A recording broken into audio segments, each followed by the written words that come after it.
My name is Sarah Whitfield. I'm 38 years old.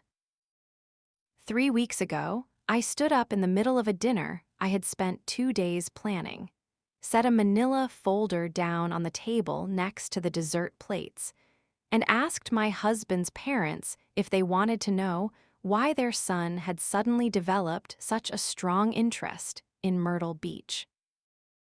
Nobody at that table knew what was coming, including, until about 4 weeks before that, me. If stories like this one matter to you, take a second now and like and subscribe. It really does help this channel keep going. And in the comments, let me know where you're watching from and what time it is right now. I read every single one. Let me back up and tell you how we got there. Greg and I have been married for 14 years. We met at a friend's barbecue when I was 23 and he was 29, and within about a year we were engaged, which felt fast at the time but never felt wrong. Greg was steady, ambitious, the kind of guy who had a 5-year plan before he had a couch.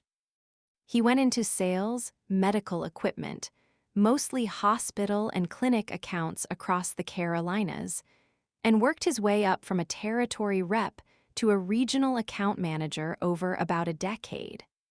I was working as a physical therapist at an outpatient clinic in Charlotte when we met, and I still am, though still am undersells how much that job has shrunk over the years. We have 2 kids. Emma is 12 now, sharp, a little sarcastic in the way 12-year-olds are required to be, plays travel volleyball. Noah is 3, which means he is, depending on the hour, either the funniest person in our house or the reason none of us have slept properly since 2023. When Emma was born, I cut my hours at the clinic from full-time to about 3 days a week, and we told ourselves it was temporary, just until she started school, just until things settled down. Things never quite settled down. By the time Emma was in school, my parents, who live about an hour away in Salisbury, had started needing more from us. My dad's knees, my mom's medication schedule, the kind of small things that aren't a crisis individually but add up to a lot of phone calls and a lot of Tuesday afternoons. And then Noah came along 3 years ago, and 3 days a week became, in practice, more like 2.5, with a lot of "can you cover for me?" Something came up with my mom, texts to my coworkers. I'm telling you all of this not to make myself sound like a martyr. Plenty of people manage more than this, and I know it. I'm telling you because I want you to understand what our life actually looked like, day to day, for the last several years. It looked like me running the household, groceries, school stuff, both kids' schedules, my parents' doctor's appointments, Greg's parents' doctor's appointments too, since they live across town from us and his sister moved to Ohio a few years back, while Greg worked. And to be fair to him, he really did work.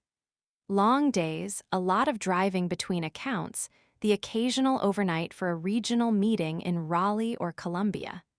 I'm not telling you Greg was lazy. That's not what this story is about, and I think it's important to say that clearly up front. A typical week for the last few years looked something like this. Monday through Wednesday, I worked at the clinic, early mornings, since my shift started at 7 so I could be done in time for school pickup. Thursdays and Fridays, I was off, which in practice meant Thursday was usually my dad's cardiology appointment or my mom's pharmacy run, since Thursdays were the one day I didn't have a shift to rush back from. Friday was Greg's mom's turn. She doesn't drive anymore since a small fender bender a few years back rattled her confidence, so I'd take her grocery shopping and to whatever appointment she had that week. In between all of that, Emma's volleyball practices 3 evenings a week, plus tournaments most weekends during the season. Noah's daycare drop-off and pickup every day because Greg's schedule didn't really allow for it, which I understood mostly, since his accounts were spread out across 2 states, and he was often an hour or more away by the time pickup rolled around. I'm not saying any of this to complain. Most of it, on any given day, felt completely normal, the way your own life always feels normal from the inside. It's only looking back now that I can see how little space there was, in any given week, for anything that wasn't already accounted for. There was no, and then on Saturday we'll figure out something fun. Saturdays were for the grocery shopping I hadn't gotten to, the laundry that had piled up, and more often than not, recovering from the week enough to do it all again on Monday. What this story is about, at least at first, is vacations, or the lack of them. For about 8 years, basically since Emma was old enough to really remember a trip, I'd been bringing up the idea of a real family vacation. Not extravagant. Not Disney World, not a cruise, nothing like that. Just a few days somewhere with a beach or a pool, all 4, and eventually 5, once Noah came along, of us, away from the house, away from the to-do list, away from can you swing by and check on Mom on your way home. And every single time, for 8 years, Greg had a reason it wasn't the right time. The first few years, the reasons were genuinely good ones. We were saving for a house. Then we bought the house, and the reason was the house, closing costs, a roof that needed work sooner than expected, a water heater that picked the worst possible month to die. Then it was Emma's school tuition. We'd put her in a private middle school for the stronger academics, which was a decision we made together and which I still think was right. But it came with a monthly bill that Greg referenced almost every time the vacation topic came up. Then it was the cars. My minivan needed new brakes and then a transmission repair, and Greg's truck needed tires, and somehow it was always something. I want to be clear that none of these things were lies exactly. The roof really did need work. The transmission really did go out. I was there for the repair bill, $2,400. I remember because I paid it out of the account I managed for household stuff. Tuition really is expensive. Each individual, not this year, had a real thing behind it. But 8 years of real things, stacked on top of each other, starts to feel like something else. A few summers ago, I suggested something genuinely modest, 3 nights at a budget hotel in Myrtle Beach, the kind of place with a pool and walking distance to the boardwalk, maybe $800 total for the whole trip including gas and meals. Greg looked at our calendar, said something about a regional sales conference that quarter eating into his bonus timing, and said, "Let's revisit it in the fall." We didn't revisit it in the fall. We never really did. The closest we ever came was 2 summers ago. I'd found a deal, a 3-night stay at a mid-range place in North Myrtle Beach, a kids' stay-free promotion, and I'd done the math down to the dollar. Gas, the hotel, a grocery run for breakfasts and lunches so we wouldn't be eating out for every meal, one nice dinner out. About $600 total, which felt, after years of asking, almost insultingly achievable. I brought it to Greg with the math already done, printed out, like I was presenting a budget at work. He looked at it for a while, and I really thought that time it was going to happen. And then he said, "Let me just check on the Henderson account bonus. If that comes through this month like it's supposed to, this is a no-brainer." The Henderson account bonus did not come through that month. It came through eventually about 6 weeks later, by which point the kids' stay-free promotion had expired and the same hotel was almost double the price. Greg said we'd missed the window, and that it didn't make sense to pay full price for something we could get cheaper later. We never got it cheaper later. I stopped bringing up specific deals after that because it felt like handing him one more thing to wait out. If you've ever been the one in your family who keeps the whole machine running, the appointments, the schedules, the small stuff nobody else even notices needs doing, and you felt like the one thing you ask for keeps getting quietly pushed to the bottom of the list, I'd love to hear about it in the comments. I think more people carry this than ever say it out loud. About 4 months ago, something happened that had nothing to do with any of this, at least at first. When I was 11, my grandfather, my mom's father, a quiet man named Pete who'd farmed tobacco most of his life before switching to soybeans in his later years, passed away. And in his will, he left small parcels of land to each of his grandchildren. Mine was about 6 acres of mostly wooded land out in Stanley County, maybe 45 minutes from where I grew up. It wasn't worth much at the time, undeveloped, no road frontage to speak of, the kind of property you forget you own except when the property tax bill shows up every January, which I paid automatically out of a small account I'd kept separate since I was in my 20s, mostly out of habit. I genuinely had not thought about that land in any meaningful way in probably a decade. And then, out of nowhere, I got a letter from a development company. They were buying up parcels along a stretch of road where a new highway interchange was going in, and they wanted to make an offer on mine. The offer was $34,000. It wasn't life-changing money. I want to be honest about that, because I know some of these stories involve enormous windfalls, and this wasn't that. But $34,000 was, very specifically, more than enough for the kind of vacation I'd been quietly asking for almost a decade. I talked to a lawyer friend to make sure the offer was reasonable. It was slightly above market for that area. Apparently, the highway project had a deadline and they were motivated, and within about 3 weeks, the sale went through. The money landed in my account on a Tuesday. I remember sitting at the kitchen table that evening, after the kids were in bed, telling Greg about it. I'd mentioned the developer's letter to him a few weeks earlier in passing, but I don't think either of us had taken it very seriously until the offer actually came in. He was happy for me, genuinely, I think.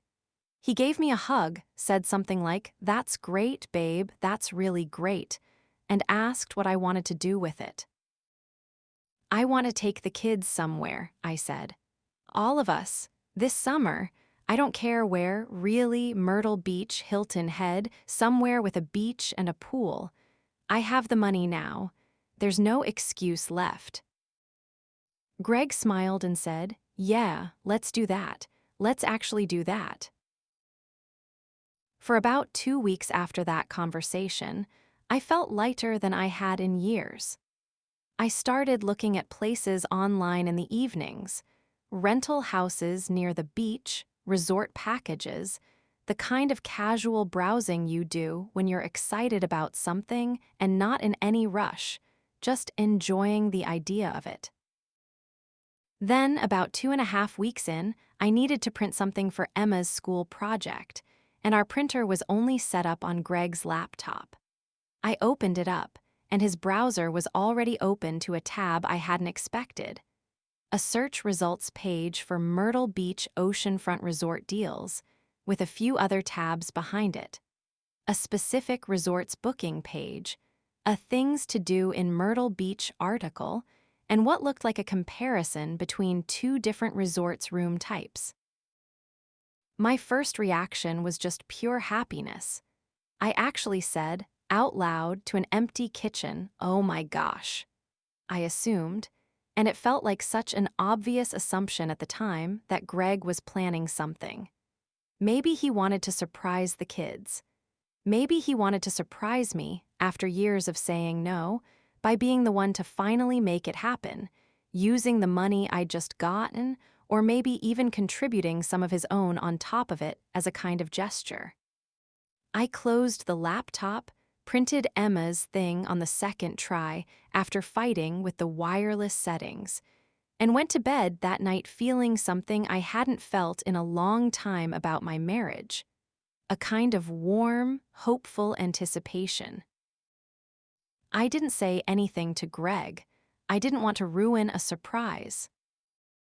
For the next couple of days, I found myself watching him a little differently, noticing when he stepped out of the room to take a phone call, or when he spent a few extra minutes on his phone after dinner, and reading all of it as evidence of a secret being carefully managed.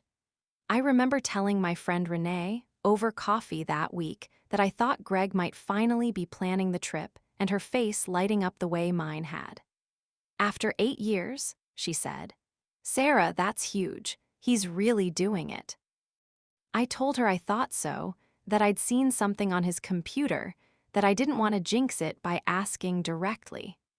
We spent a good 20 minutes speculating about what the surprise might look like. Would he tell the kids first, or me first? Would it be a whole production or something low-key?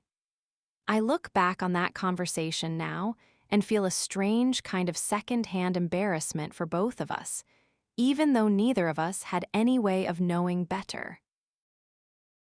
Here's the thing about waiting for a surprise that's never coming.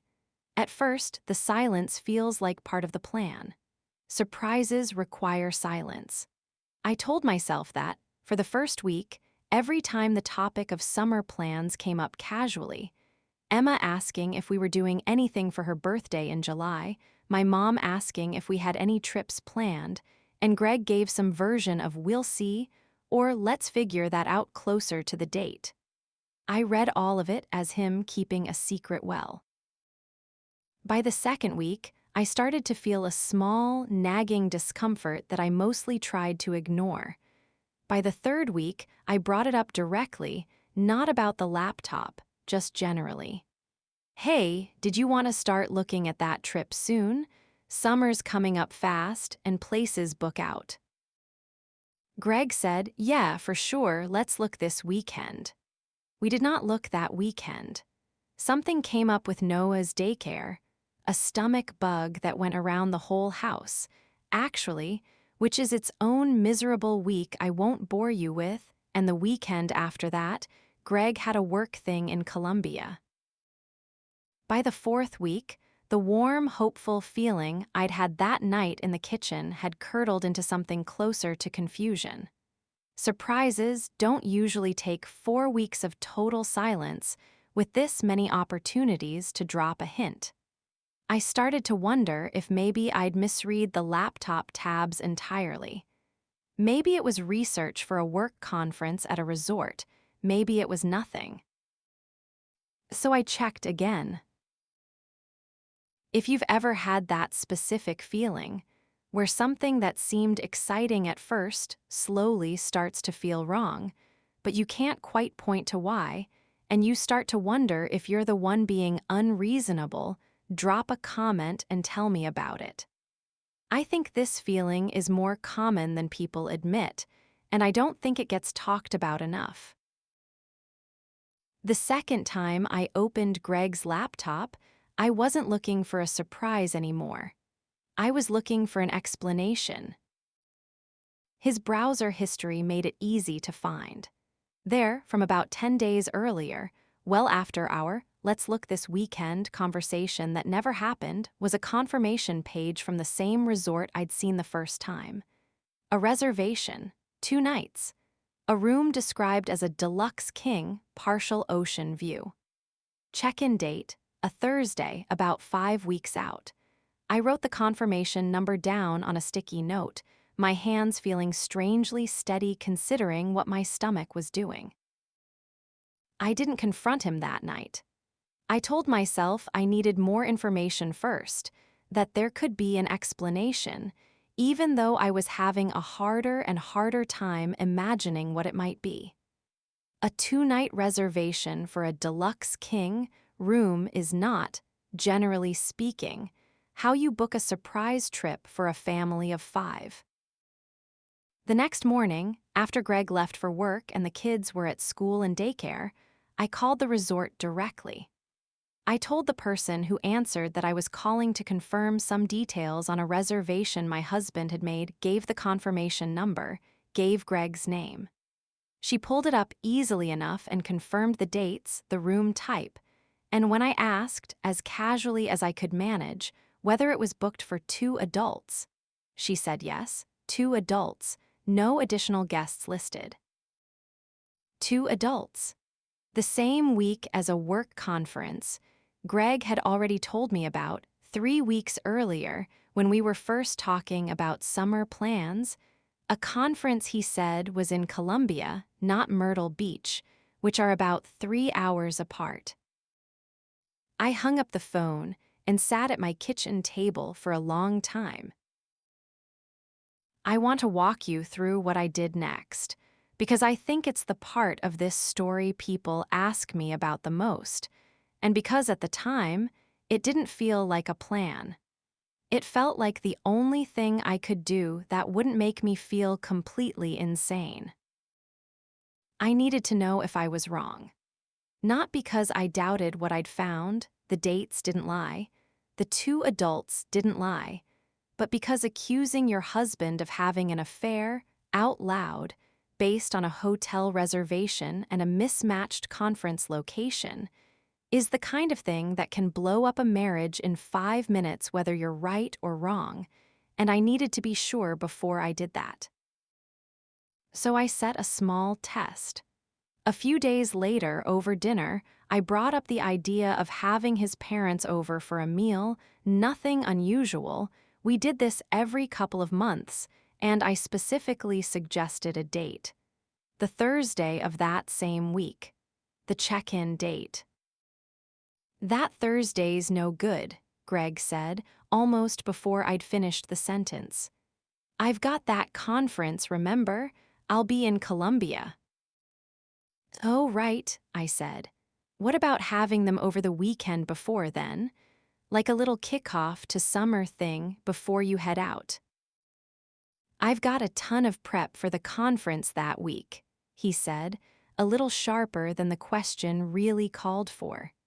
"Can we just do it some other time? I don't really want to deal with hosting on top of everything else right now." It was such a small thing, a dinner with his own parents, pushed off with an irritation that didn't match the size of the request. Greg has never minded his parents coming over. They live 15 minutes away, they're easy, low-key people, and normally a dinner like that would take maybe an hour of actual effort on a Sunday afternoon. The flash of irritation, more than anything else, was what convinced me. Not because it proved anything on its own, but because it was the first time in this whole sequence that Greg's reaction didn't match the situation. And once I saw that, I started noticing how often it had been happening, in smaller ways, for longer than I'd let myself admit. I want to pause here and talk about that night, because it's the part I've thought about the most since. After that dinner conversation, I went through the motions of the rest of the evening, bath time for Noah, reading with Emma, the usual routine on something like autopilot. Greg was in the den watching TV, completely unaware that anything had shifted. I remember standing in the bathroom afterward, brushing my teeth, looking at myself in the mirror and just feeling strange. Not devastated yet. Devastated came later, in waves, usually at inconvenient times, like in the parking lot of the grocery store or halfway through folding laundry. That first night was more like a kind of cold clarity, the feeling of a fog lifting that you didn't fully realize you'd been standing in.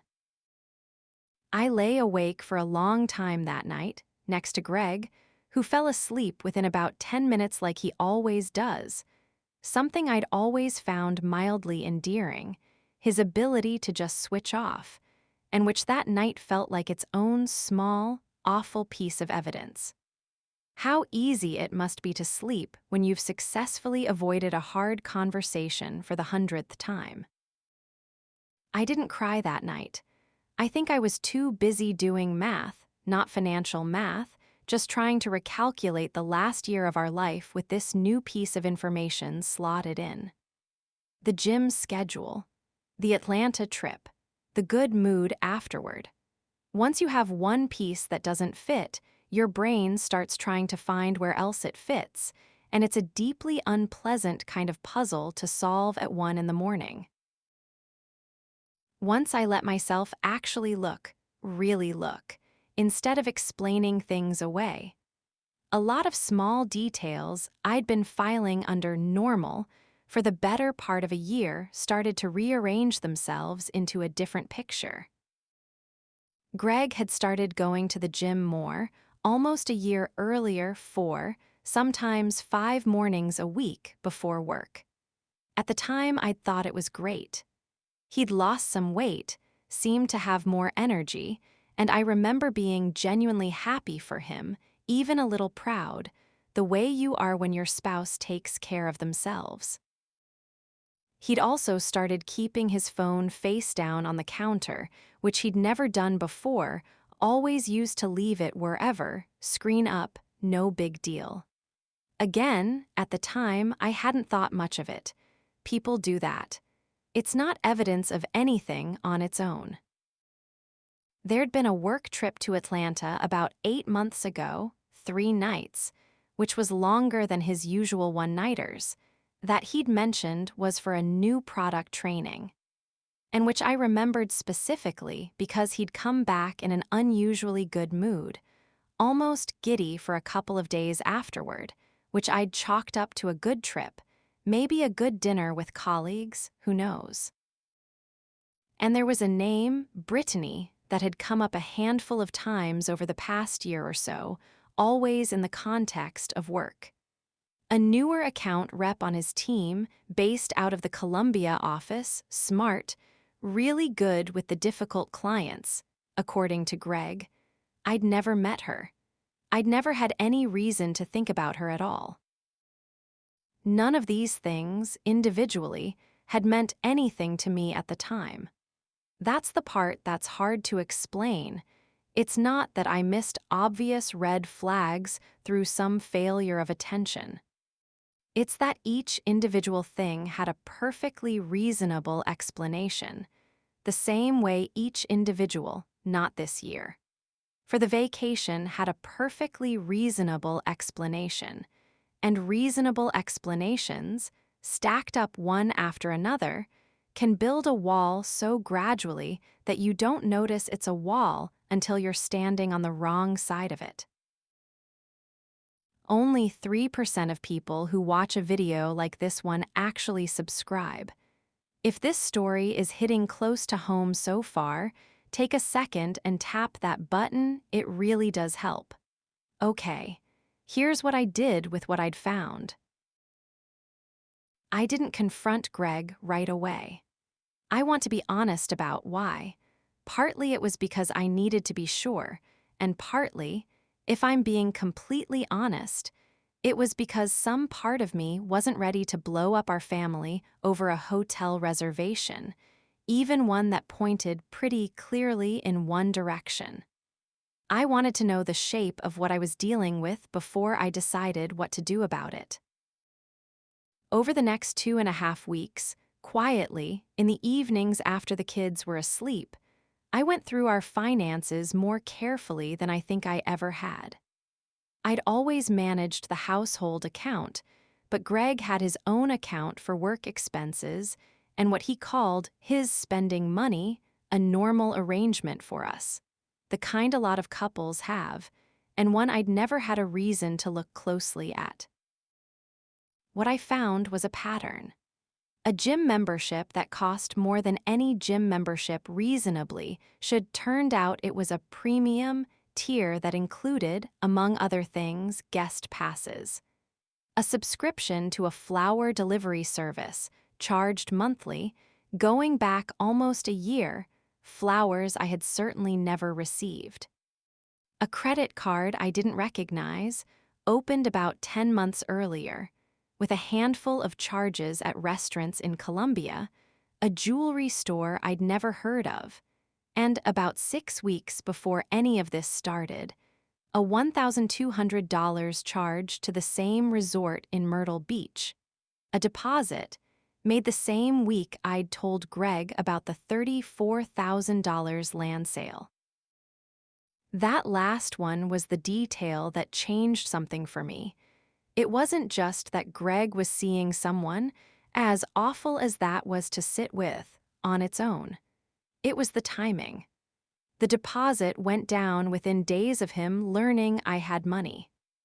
The household account, the one I managed, the one that the $34,000 had landed in, the one we both drew from for family expenses, had, over the following weeks, quietly absorbed a series of withdrawals that Greg had labeled in his own little system of categories, things like conference expenses and client dinners. Several $1,000s of it, by my count, channeled out through an account I trusted completely, toward a trip for 2 adults to a beach I had been asking to take my children to for 8 years. I made copies of everything: bank statements, the resort confirmation, the credit card statements, screenshots of the flower delivery subscription.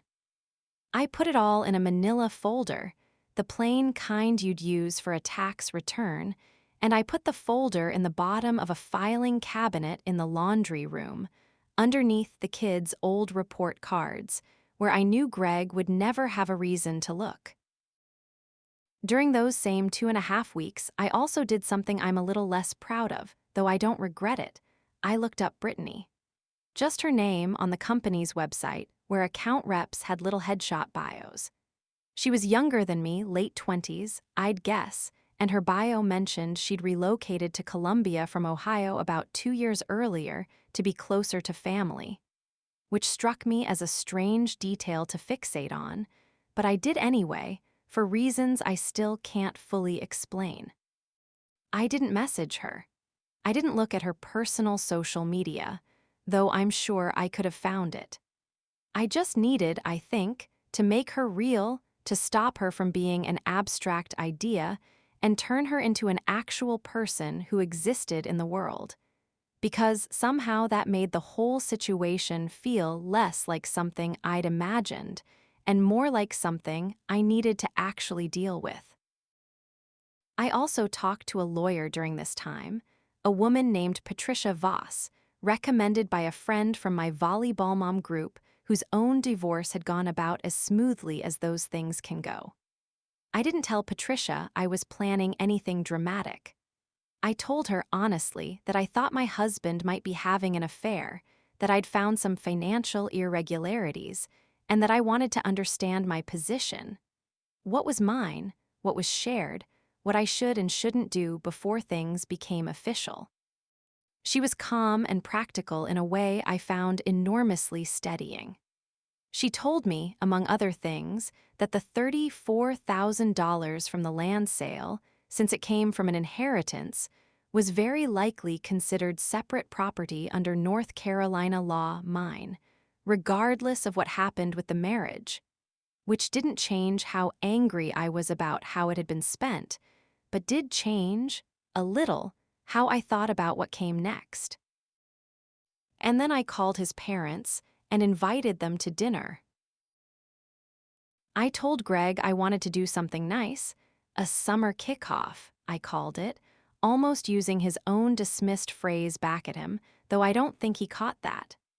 I picked a Saturday 2 weeks out, well before his Myrtle Beach trip, so there'd be no scheduling conflict, no excuse. I told him his parents were coming, that I was making a big dinner, that it would be nice to all be together before things got busy with summer activities. He seemed a little surprised I was putting in the effort, but he didn't object. If anything, I think he was relieved that I seemed happy, relieved that whatever tension he might have sensed from me over the past few weeks seemed to have passed. I spent those 2 weeks being, by every outward measure, completely normal. I made the kids' lunches. I took my mom to her cardiologist appointment.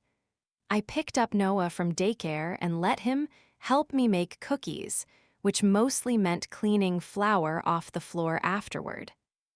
I was, I think, kinder to Greg during those 2 weeks than I'd been in months. Not because I'd forgiven anything, but because I needed those 2 weeks to go smoothly, and because some part of me, I think, was saying goodbye to the version of my marriage I'd believed I had. On the Saturday of the dinner, Greg's parents, Frank and Janet, arrived around 5. My own parents weren't originally invited. This was meant to be a small thing, just the 6 of us plus the kids. But about an hour before everyone arrived, I called my mom and asked if she and my dad could come too, as a surprise for Greg, which was true, in a way I didn't elaborate on. They live an hour away but made it work, arriving just as we were sitting down. Greg's face when my parents walked in was a mixture of confusion and mild pleasure, the kind of look you'd give an unexpected but harmless surprise. I remember him saying, "Oh, hey, this is great. I didn't know you guys were coming too." I smiled and said something like, "I thought it'd be nice to have everyone." Dinner went normally for about 40 minutes. Pot roast, the good plates, Noah throwing most of his green beans on the floor with the focused determination only a 3-year-old can summon, Emma telling her grandparents about a volleyball tournament. Ordinary. The kind of dinner we'd had 100 times. After the plates were mostly cleared, and before I brought out dessert, I excused myself, went to the laundry room, and came back with the manila folder. I set it on the table, off to the side, not dramatically, more like someone setting down a stack of mail. Greg glanced at it but didn't react. There was no reason for him to. I sat back down and said, "Before I bring out dessert, I wanted to share something with everyone. It's actually kind of exciting. Greg's been planning a trip." I watched his face change in real time. Not dramatically, at first, just a flicker, the kind of micro-expression you'd miss if you weren't looking for it, because I had spent 2 weeks preparing to look for it. "A trip," Janet said, brightening immediately. "Oh, that's wonderful. Where to? Are you all finally doing that beach trip, Sarah? You've been wanting that for years." "That's the thing," I said, keeping my voice even, almost cheerful. "I thought so too, at first. I found some hotel searches on Greg's computer a few weeks ago, Myrtle Beach, a really nice resort, and I got so excited because I thought, finally, after 8 years, he was planning to surprise us." I opened the folder and slid the resort confirmation across the table, not toward Greg, but toward Janet and Frank, who were closest. But it turns out the reservation is for 2 adults. 2 nights. The same week as a work conference Greg told me was in Colombia. I slid the credit card statement out next, the one with the jewelry store charge circled in pen, and the flower subscription, and the bank statement showing the $1,200 deposit dated days after I told Greg about the land sale. The table had gone completely silent. Emma, to her credit, seemed to sense immediately that this was not a kid conversation and quietly took Noah, who was starting to fuss, into the living room without being asked. "Sarah," Greg started. "I'm not finished," I said, still calm, calmer than I expected to be, honestly. I sold that land for us for a family vacation. I've been asking for one for 8 years, and every single time there wasn't enough money, but there was enough money for this. I tapped the resort confirmation. I just think, before you head off to your conference next month, your parents should probably know what it actually is. I'm not going to pretend the rest of that evening was easy, or that I have a clean, satisfying account of every single thing that was said, because a lot of it happened at once, and a lot of it is still a blur. What I remember most clearly are pieces. I remember Frank, Greg's dad, a quiet man who I don't think I'd ever heard raise his voice in 14 years, saying, very evenly, "Greg, is this true?" And Greg not answering for what felt like a very long time, which was, in its own way, an answer. I remember Janet's hands shaking as she looked through the papers, not because she didn't believe me, but because, as she said later, quietly, to me in the kitchen, "I just keep thinking about how many times you've had us over. How many times you drove us to appointments when Frank's hip was bad. And he was doing this the whole time." I remember Greg eventually saying something like, "It's not what it looks like." And then, a moment later, when nobody responded to that, switching to, "I was going to end it. I was already planning to end it." Which may even have been true. I genuinely don't know, and at that point, it didn't really matter to me either way. My own parents didn't say much. My dad, who is not a confrontational person, just got up at one point and started clearing plates, the way he does when he doesn't know what else to do with his hands. My mom sat next to me and held my hand under the table, which was, honestly, the thing I needed most in that entire evening. Greg left that night, went to his parents' house, actually, which felt strange but also somehow fitting. The dinner ended without dessert. I never did bring out the cake. The weeks after that were a lot of logistics, which I won't walk through in detail: lawyers, a temporary arrangement for the house, conversations with Emma that were some of the hardest of my life, conversations with Noah that he was thankfully too young to really understand. Greg and I are separated now, with things moving toward a divorce that, as of when I'm recording this, isn't finalized, but the broad strokes. Who has the kids when, how the house gets handled, are mostly settled, more amicably than I expected, honestly, once the initial shock wore off. The conversation with Emma was the one I dreaded most, and I still don't know if I got it right. I told her, in the simplest terms I could manage, that her dad and I were going to live in different places for a while, and that it had to do with grown-up problems that weren't her fault and weren't anything she could have changed. She asked, very directly, the way 12-year-olds sometimes do, "Is it because of that dinner?